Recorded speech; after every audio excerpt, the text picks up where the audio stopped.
علیکم السلام و رحمت الله و برکاته. اما در رابطه با مشروعیت اعتکاف که و حکم آن، اعتکاف البته مستحب است و سنت است در رمضان و غیر از رمضان، در رمضان و از غیر از رمضان، چون که پیامبر اکرم صلی الله علیه و سلم ثابت است که اعتکاف کردگی هستند در آخری 10 روز از شوال.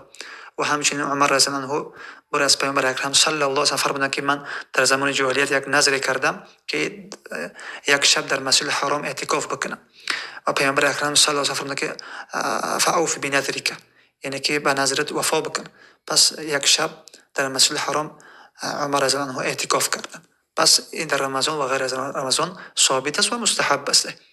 و اما افضل ترینش، چون که در حدیث بر روایت ابو هریره رضی الله عنه میاد که در همون 10 روز آخری از رمضان است. افضل ترینش این است که در 10 روز از آخری از رمضان است که پیامبر اکرم صلی الله علیه و سلم یعتکف العشر الاواخر من رمضان حتی توفاه الله عز وجل، یعنی که پیامبر اکرم صلی الله علیه و سلم اعتکاف میکردند در 10 روز آخری از رمضان را تا اینکه همینطور که وفات کردند.